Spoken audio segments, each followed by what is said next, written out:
Hello বন্ধুরা, কেমন আছো সবাই? আশা করি সবাই খুব ভালো আছো। আমিও বেশ ভালো আছি। তো আজকে নিয়ে চলে এসেছি দারুণ স্বাদের মুচমুচে সাবুর একটা সুন্দর পকোড়া। সাবুর বড়াও বলতে পারো, সাবুর পকোড়াও বলতে পারো। তো একাদশীর দিনে একদম আইডিয়াল একটা খাবার। যারা যারা একাদশী করো তারা কিন্তু এই খাবারটা একাদশীর দিনে করে খেতে পারো। তো কীভাবে করব চলো দেখা যাক। তো দেখো, এখানে কিন্তু সাবু নিয়ে নিয়েছি, 1 বাটি মতো নিয়েছি। এই যে এটা কিন্তু মোটা দানা, মানে বড় দানা যে সাবুটা সেটা দিয়েই কিন্তু করতে হবে। ছোটো দানা সাবু নিলে কিন্তু এই পকোড়া ভালো হবে না। তো আগেই বলে দিলাম। তো বড় দানা সাবু যেটা সেটা নিয়ে নিয়েছি। এখানে দেখো 1 বাটি মতো নিয়েছি। এতটা লাগবে না, যতটা পরিমাণ লাগবে মোটামুটি ওই বাটিরই 1 বাটি পরিমাণ নেব আমি। তো এই যে ভিজিয়ে দিলাম, খুব বেশি জল দেওয়ার প্রয়োজন নেই, মোটামুটি ভিজে যাবে সেই রকম। আর এটা মোটামুটি ঘন্টাখানেক ভেজালেই হবে, মানে 3-4 ঘন্টা ভেজানোর কোনো প্রয়োজন নেই, কারণ এটা তো মানে একটু শক্ত থাকবে, বুঝেছো তো? মানে একদম হচ্ছে নরম মানে গলে যাবে সেরকম হলে কিন্তু পকোড়াটা বা বড়াটা ভালো কিন্তু হবে না। তো সেই কারণে একটু শক্ত থাকবে। আমি দেখিয়ে দিচ্ছি, দেখো এখানে নিয়েছি, এই যে দেখো, নরমও হবে আবার কিন্তু পুরোপুরি গলে যাবে না। মানে ঘন্টাখানেক 1 ঘন্টা মতো তোমরা যদি ভিজিয়ে রাখো এই সাবুটা, তাহলে কিন্তু একদম এই মানে পকোড়াটার জন্য পারফেক্টভাবে ভিজে যাবে।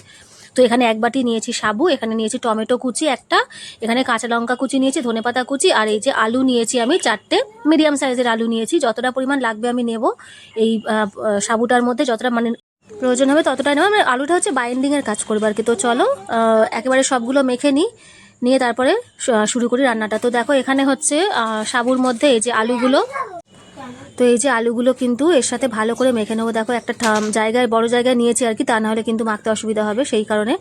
তো এই যে মেখে নিলাম আলুগুলো সব, আর শুধুমাত্র নুন দিয়েছি। দেখো কোনো গোলমরিচ টোলমরিচ কিচ্ছু দেবো না, কোনো জিরের গুঁড়ো না, কিচ্ছু না, শুধুমাত্র নুন দেবো দিয়ে, আর এই সমস্ত উপকরণগুলো দিয়ে, তো এই যে সব উপকরণগুলো দিয়েই মেখে নিলাম। ব্যাস, শুধুমাত্র গুঁড়ো মশলা বলতে নুন, আর কিছুই না।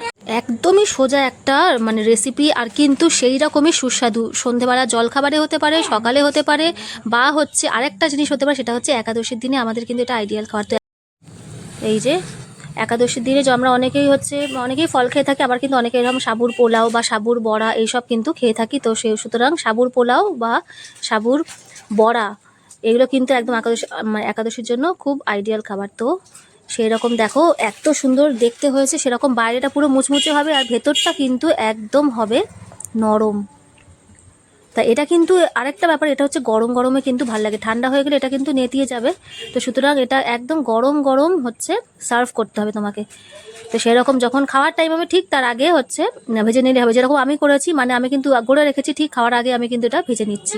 তো এই দেখো পুরো আমার কিন্তু একদম রেডি সাবুর হচ্ছে পকোড়া বা সাবুর বড়া, যাই বলতে পারো না কেন তোমরা। আর যেরকম দেখতে অসাধারণ, খেতেও কিন্তু খুবই অসাধারণ হয়েছিল, দুর্দান্ত স্বাদ। তো অবশ্যই কিন্তু একবার বাড়িতে বানিয়ে খেও সাবুর বড়া। কেমন লাগলো অবশ্যই কিন্তু আমাকে জানিও, যারা যারা ট্রাই করবে। আর ভিডিওটা কেমন লাগলো অবশ্যই কিন্তু কমেন্ট করে জানাতে ভুলবে না। যারা যারা নতুন আমার চ্যানেলে, তাদেরকে অবশ্যই অনুরোধ করবো আমার চ্যানেলটাকে সাবস্ক্রাইব করে পাশে থাকার জন্য, এরকম আরও নিত্য নতুন ভিডিও দেখার জন্য। তো দেখো এই রকম কিন্তু আমি ভেঙে দেখাচ্ছি, এত সুন্দর এটা ভেতর থেকে দেখো নরম হচ্ছে। দেখো পুরো ওপরটা একদম ক্রাঞ্চি হয়েছে, আর ভেতরটা ঠিক ততটাই কিন্তু নরম। আর যেটাতে আলু পড়েছে মানে সেই জিনিসটাতে স্বাদ হবে, তাতে আর কোনো রকম মশলার কিন্তু প্রয়োজন পড়ে না। আর এটাতে মানে যে স্বাদ বাড়ানোর সমস্ত মশলাই আছে, যেরকম হচ্ছে টমেটো, কাঁচা লঙ্কা আছে, আর আছে ধনেপাতা। তো এই দিয়েই কিন্তু পুরো রেসিপিটা আমি করেছি। ভালো লাগলে কিন্তু অবশ্যই বাড়িতে একবার ট্রাই করে দেখতে হবে, তা নাহলে কিন্তু বুঝতে পারবে না। আবার ফিরে আসবো নতুন একটা রেসিপি নিয়ে অন্য কোনো দিন। আজকের মতো এখানেই, সবাইকে নমস্কার।